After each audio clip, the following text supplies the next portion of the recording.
The dance between experience and expertise. Tracking the contemporary doctorate. This 10-part podcast series is shared between Jamie Quinton and Tara Brabazon. Hello, Jamie. Hello. And yes, Jamie Quinton, Professor Jamie Quinton, Head of School Jamie Quinton. We are at episode 10, Submission and Examination. Do I get a ooh? Ooh. So I've had a wonderful time with you. I will always remember these lovely 10 days that we've spent together doing this work, and I hope it's been useful. I know we've kept a lot of people company. Yes, during... It's been a great conversation, and it's actually been quite interesting and challenging because, of course, I don't know what's coming. I don't know the questions that are being asked. I haven't been prepped in any way. No. So I'm a woman of mystery. But can I say a big thank you to everyone who's been with us through this, and your hundreds, I think we're at thousands of people now, have been listening to these sessions, and we're thrilled. And our job is to just keep you company for what could be quite a difficult time of the year for some of our dear friends and colleagues around the world. So it's been lovely walking with you during this time, but we're finishing with a big bang ending, submission and examination. And I've got some tough questions for you, and I think they're incredibly important questions that we don't talk about enough. So let's get into it. And my first question obviously begins with the cliche that I've written multiple presentations, seminars and papers around, and that is begin with the end in mind. How important is it for students to understand the examination process from the very beginning of the candidature? Yes, what a question. It's kind of the most important question in all 10 podcasts. Yes. Right? I think it's incredibly important. I through my experience as a student, through my experience as a supervisor of many students, as the HDR coordinator who used to give a presentation on what makes a good scientific thesis at the start of the candidature to students, I have tried to capture and inform everyone who's listening of how to set yourself up for success. And you know, when I was a student, that wasn't given to me. I didn't know what the ending looked like. I wasn't informed of what examination looked like. I wasn't informed of what the thesis looks like and what constitutes enough. Yeah. So when you get an idea of what that looks like, it's nice to try and articulate and share that so that other people don't have to go through the same thing. In many ways, that question encompasses every question and every answer that you've had to this point, because the submission and the examination is the whole point of the exercise. It's the point. And it is the culmination of all the other factors. So the earlier in your candidature you can get an understanding of what that looks like, the better. Yeah. So, you know, each university has policies on examination that examiners are sent when they're sent the thesis to examine. So students should definitely have an idea of what that looks like for the institution they're enrolled at. Boom. They should also be asking questions along the way. So when you ask the question, will this be on the exam? The version of that for the PhD is when you're talking to your supervisors and you say, I'm thinking this way, or you're thinking this way, or we're thinking this way. How would an examiner view that? If you can manage to, the more you can get into the mindset of what an examiner is looking for, and how they qualify the content of the thesis, the more you can do that, the better prepared you'll be, and the better pointed your efforts will be to making sure that you set yourself up for success. Yeah, because there's a lot of problems occurring in doctoral education at the moment around the world. And I think one of them is that the supervisor and student relationship is incredibly hot. So all the attention is on, this volatile student-supervisor relationship. What does my supervisor think of me? The supervisor's not giving me my feedback. And it's all about this really frightening dyad, right? And it's an unproductive, chaotic mess. And actually what all that attention and energy on the supervisor-student relationship does is it displaces the most important conversation, which is about the examiners. Yeah. And that's why I think this is concerning. So what your supervisor, I'll be really brutal, what your supervisor thinks of you is actually irrelevant. Yeah. Is irrelevant. What the supervisor's not part of the examination. In some nation states, they are a little bit. So, for example, in the Canadian or the North American system more generally, the supervisors are there. There are international examiners there, but the supervisors are sitting there. And as someone who's been involved in a lot of Canadian and US examinations, to be frank, the supervisors have way too much to say. To be frank, way too much to say. But the external examiners, what they say goes. So my methodology here is still sound. But that's why I want students to really think about, get the intensity out of the relationship with the supervisor and focus on the real deal, which is the examiners. And the examiners have your thesis and they have you doing an oral exam. That's what you need to focus on. And if you remember that the examiner's relationship with you is through the work that you submit. So you're establishing that in what you choose to submit, what you choose to include, what you choose to not include. I think that's a really important thing. So it's not about how you feel. It's not about how you feel about the knowledge. It's not how you feel about the topic. It's their first engagement with you, their first lens, is they read the work and see if it is good enough. That's right. Yeah. They don't sort of look at a nice picture of you and go, oh, that's a nice haircut. So any that's right. There's no consideration of what you experienced in the journey. No, it's just form and content of what's there. Exactly right. Standards, scope and scale. Brilliant. My second question is about the submission. So just the sort of proto moment before we go to examination, the submission and the preparation for the examination. Now, as you know, I've used for 27 years, I've used the 10 drafts to complete a PhD. And I did that from a challenging situation with a student who just emotionally couldn't manage, was absolutely overwrought through this preparation to submission. So I created a template or a cookie cutter over that emotion. But how do you manage that difficult 2 months, 3 months, 6 months before submission? How do you manage the time stress and the emotional stress? Well, I try to do the best I can, and so does everybody else.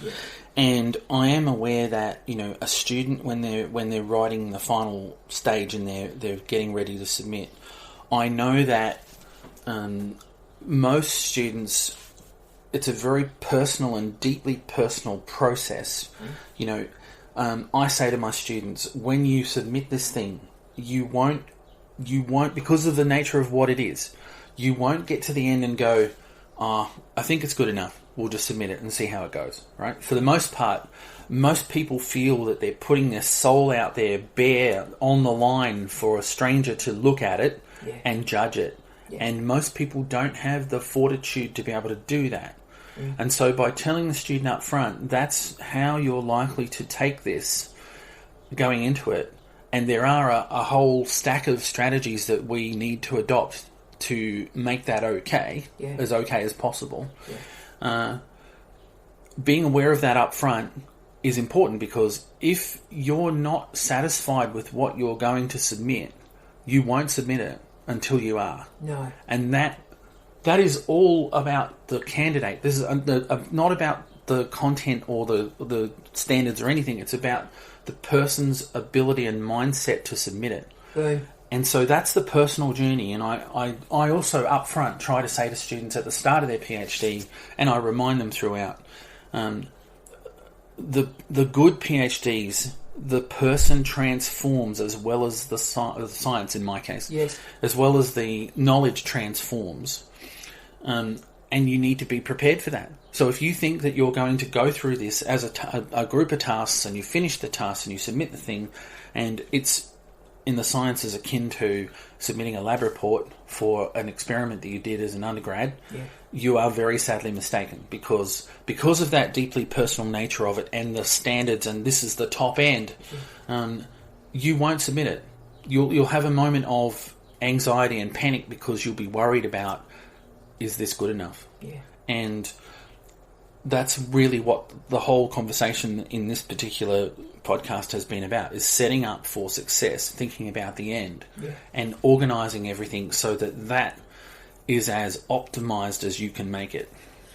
Yeah, and can I also say, referring back to a podcast a few ago where you were concerned, and we were both concerned about students, I suppose the word is cherry-picking advice. Yep. So going around and ignoring the people that are offering. And this is not an uncommon thing. Most people do it. Oh, that's right. But in a doctoral space, it's really, really dangerous. So the students cherry pick, so they ignore the people, often their supervisors, offering the concrete but difficult feedback so they can pass an examination, and they talk with their friends who are reinforcing them. Can I say at this point, and I'll be really negative here, at this point, bad things happen in some peer groups of students. So in other words, if one student has done incredibly well and is about to submit and be examined, you will be amazed how many of their colleagues gaslight them. So at this point, they don't want one of the 5 or one of the 6 to be successful. And so they will say absolutely abhorrent things. So it's very important to listen to a few people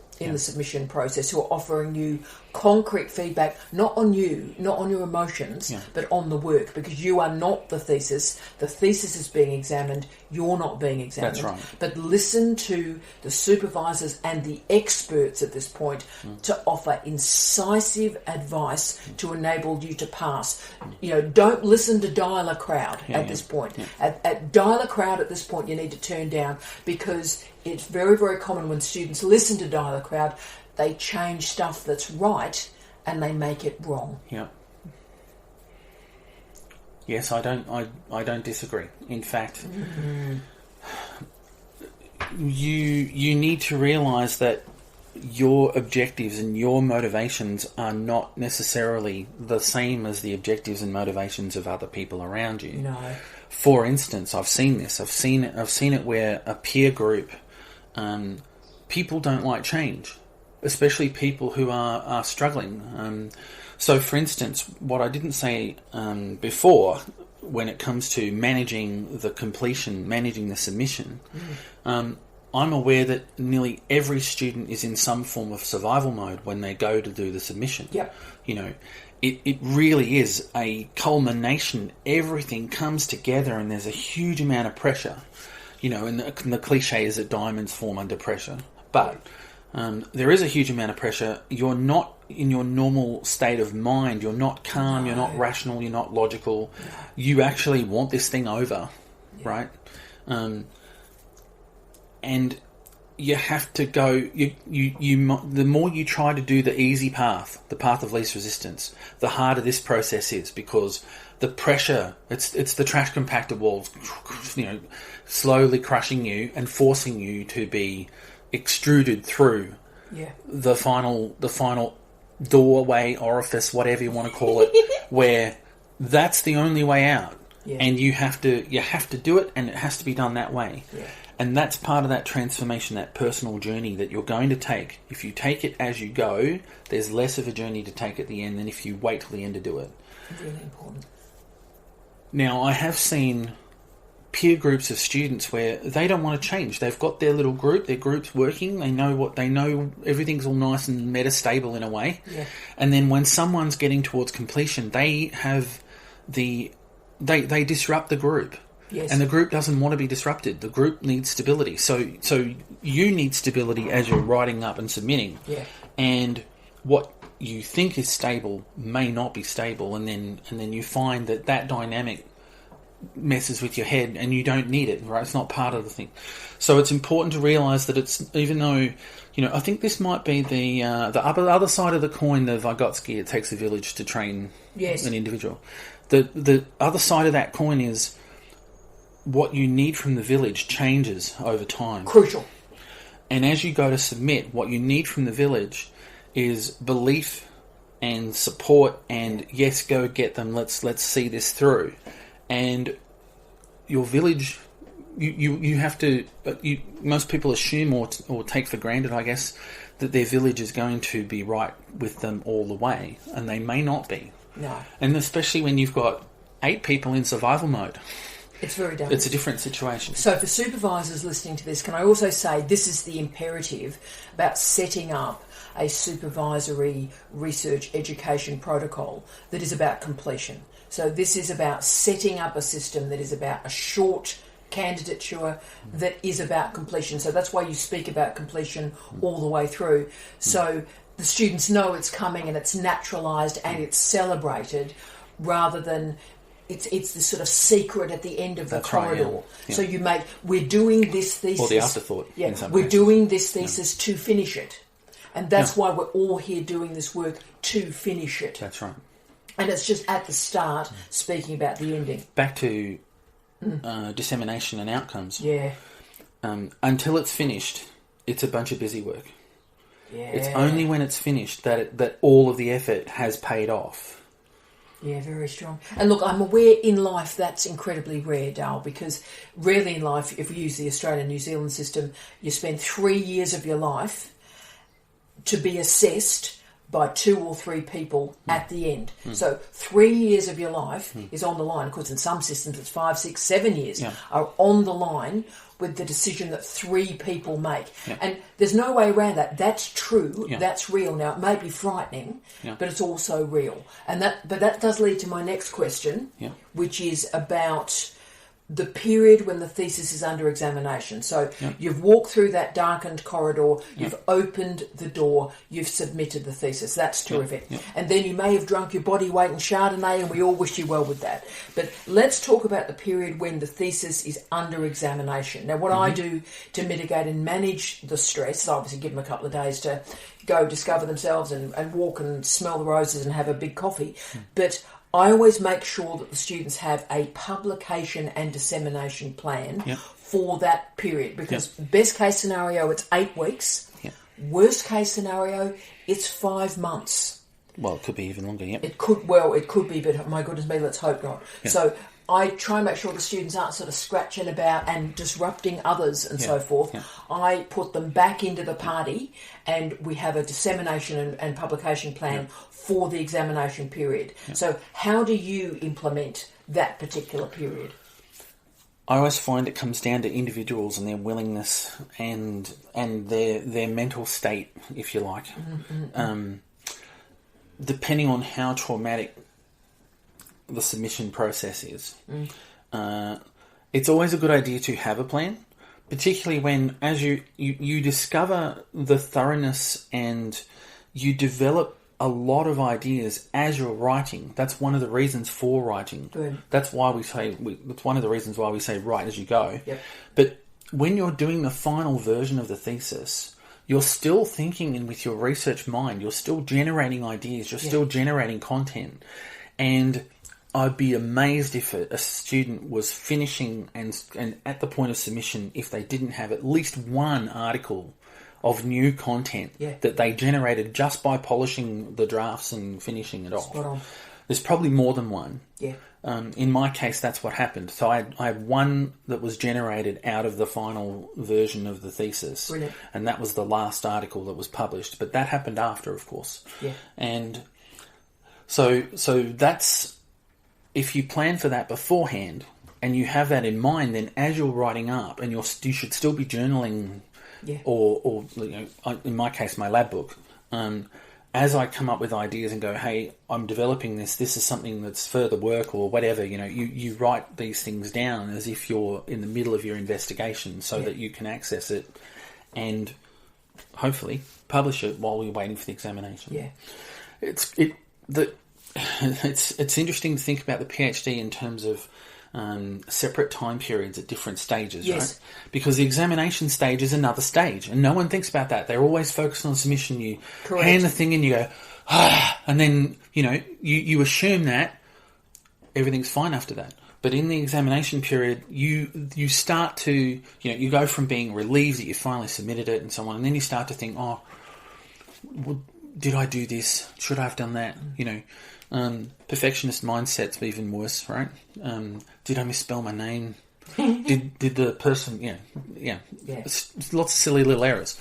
But the point is that during the examination period, you have no control at this point. None.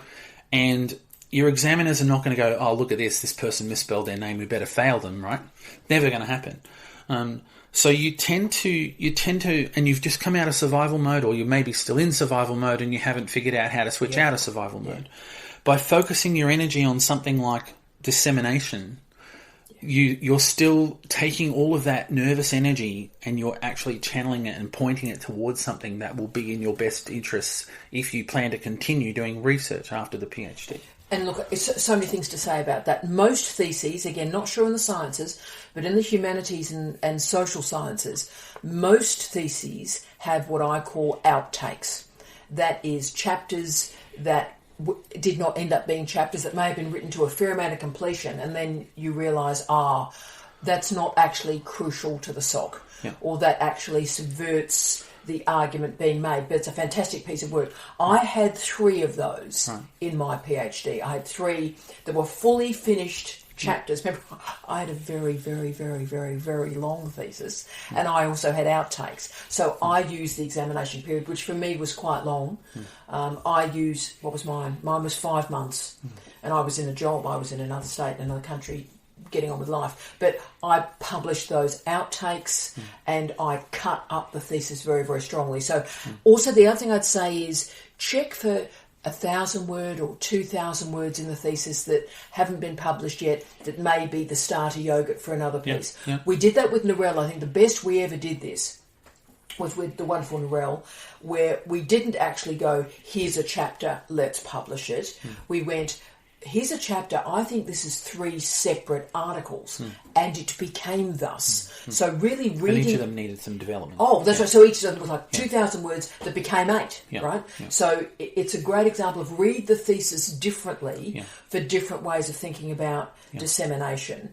And one other thing I'd say to add a quick article that keeps you in a good relationship with your supervisor is write a scholarship of supervision piece. Write about the supervision, and it might be doctoral studies, so it might be an overt theoretical piece about doctoral education. It might be a much more intimate or personal piece about the supervisory experience. It helps you reconcile it and work through it. It contributes to the literature to enhance supervision for other people, but it also allows you to start your supervisory career and get you beyond a student to a different role. You can disagree. Yeah, I have no issues. That's amazing. I think it's. I think it will depend on the project, the candidature, the student. Yeah. Right. It'll vary. But, yeah. No. You should be looking for opportunities to disseminate, publish anything that's worth publishing out of the work, and the work will be larger and broader than what you might perceive it to be, because you've been focused on the thesis, and rightly so. Yeah, and I suppose I'm a bit staunch on this because I've been working with some magnificent colleagues around the world in the last year or so that have a fantastic thesis that was submitted and examined 8, 9, 10 years ago, and nothing was ever published from it. And then they're returning with me, and I feel so privileged to be working with them, but to say, I don't know where I've been for the last 10 years. This has been sitting on my hard drive. Is it too late? Can we make something of this? And of course we can, but you're sort of thinking, my goodness me, why didn't their supervisors during the examination period have this plan in place for them? What a tragedy. Last question, and we're always going to end up here, and it is about examiners themselves and how students manage the corrections from examiners.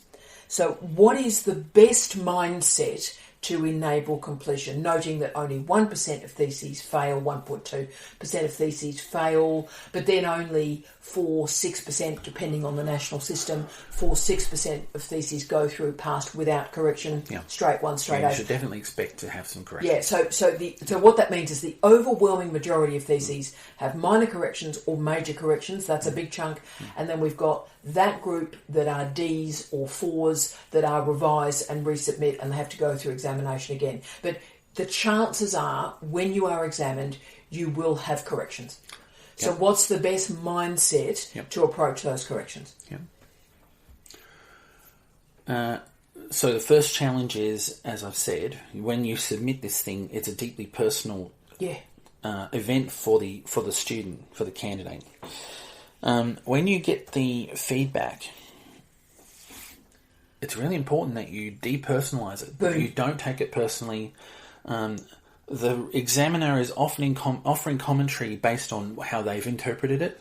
And that's also influenced by whatever their situation was when they read it and when they wrote the report.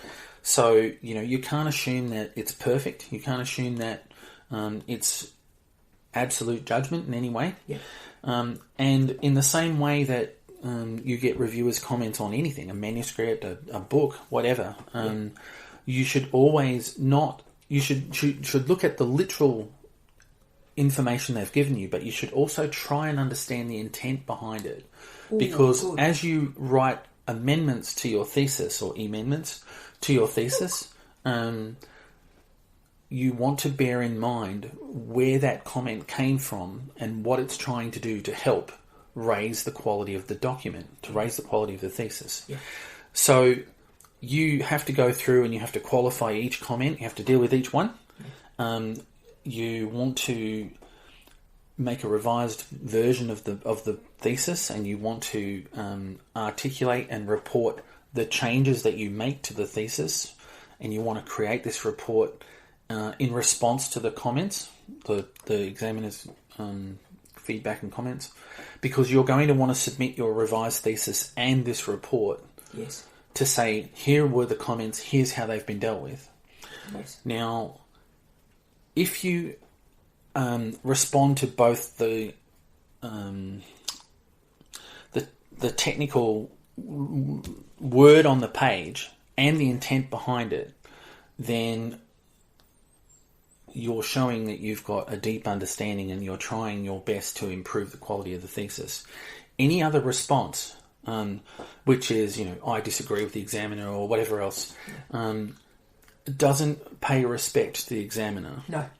And that is important. That's part of the process and why the process is there. That the examiners, even if you think the examiner is completely on a different planet, there is a way in which you can respond ethically, respectfully,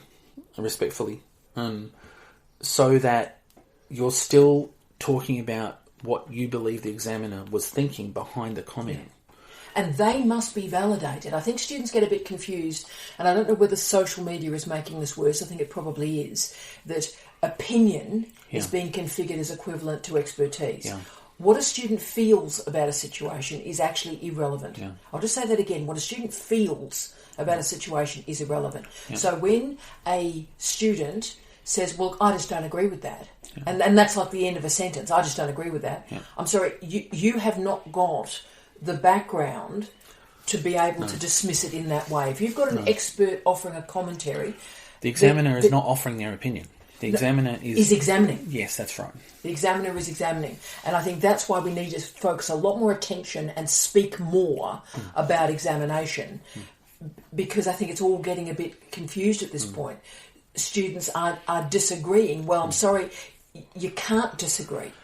You can't disagree. The examiner may have come from a particular perspective, as you've said. That perspective must be valued. There may be an alternative perspective, but if they've misconstrued an argument that you've made, that's on you. That's on the student. Go back into the thesis and make the argument clearer, because if the examiner has misconstrued something, that's on the student. Yeah.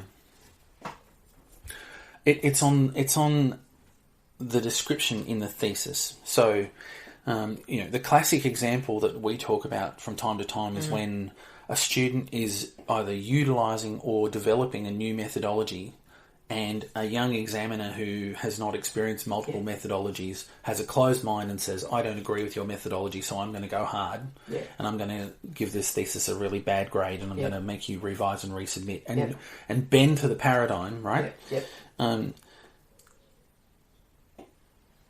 That usually happens when there's a lack of narrative in the thesis that says, this is not adopting the conventional methodology. This is now... And this is why. Yes, that's right. And this is a deviation from that for these reasons, and this is how this is going to go. If you take the reader on the journey in the thesis, and you do it well, then the chances of this issue happening should be minimised, right? But it's still not impossible. It's like it could happen. No, but the student has got to come to the examination with respect, right? This is when where a student we're says, "I disagree with the examiner," it may be that, hey, the examiner doesn't know what they're talking about in this case because this was the intent. This is what this was about, and the point is that there's a mismatch in expectations between the student and the examiner based on what the student believes that they've said and what the examiner has interpreted the student to have said. So that mismatch is the thing that needs to be addressed in the comments. Yeah. Not, oh, they're wrong. Yeah, it's alertness, but also going back to the thesis. And that suggests if an examiner or two or three have all supposedly missed the key argument, then that's not on the examiners. And I know in our life at the moment, it seems, and so we're finishing off at this point, colleagues, but at this point of our lives, we're in a difficult situation, I think, because a lot of colleagues, a lot of students are not respecting the umpire's decision or not respecting the referee's decision. An examiner is there to examine you. The examiner knows more than you do. And coming to that situation with respect, with humbleness, with thanks for their time and expertise to enable your career. That's the right mindset to come into an examination process. Yeah, that's a good point. The examiner's not there to take you down. The examiner's there to try and help you. They're not there to make you popular. They're not there to give you a like or a love or a repost on Instagram. They are there to uphold international standards of scholarship, not world famous in Invercargill, world famous in Ballarat. If they take, and this is if they take the effort to actually make the comment, then they're actually trying to help raise the quality of the final version. They're trying to help you. Yes, that's what I'm saying. They're trying to help you. They're not trying to take you down. No. So. And that comes back to the very first point.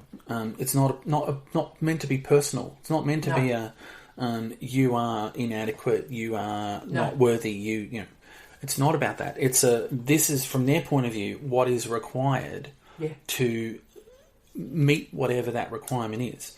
Now, depending on the level of corrections, and you can tell when you read an examiner's report, are they offering it as a look? It's great. There's no real problems. Here are some minor comments. Here's some things to think about for future work. Yeah, here are some opportunities for you to consider with your supervisor. That's one thing. When they do the revise and resubmit, they will have a detailed reasoning as to why it hasn't met the standard and something needs to change. Yes. And that's something, again, you shouldn't also isolate yourself and go, it's about me versus the world. No. It's, your supervisory team are there to help you. Go through the comments that you're not sure about. Ask, work through them. Yeah, agree on the response. And what can appear catastrophic is often not, because a comment is broken down and is able to be corrected, often with a sentence, often with a reference, often with a paragraph, sometimes even moving one section of a thesis to another section addresses a correction. Things can be very, very straightforward. But the most important thing for all of us as scholars is we come to these assessment processes with respect and intellectual generosity, rather than assuming that assessment and examination is like liking and loving a post on Facebook. It has nothing to do with that. That's right. This is a professional, ethical, international process to uphold standards. Ooh, what a staunch ending. But it's only because it matters so much. That's right. Most of you have heard me say, when I originally took the role as Dean, 10, 11 years ago now, I took on that job when other sort of options were available. I took on that job because I thought if we lose the standards in doctoral education, then we might as well close down our universities. Yeah. You've heard me say that thousands of times, and I mean it, because this is the last hurrah. If our doctorates get dumbed down, if we can no longer guarantee the research and academic integrity in doctoral education, then our most important degree is meaningless. Yeah. Now, if that's the case, what happens to the bachelor degree? So the standards matter here. So if we can all focus on the importance of examination and validate the incredible work that examiners do, then I think our system will remain sound. standards, the robustness of standards matter because at the end of the day, remember, we've been talking about the shortcut culture. Yeah. At the end of the day, your belief in yourself and your skills and your competence, your confidence is actually fueled by it.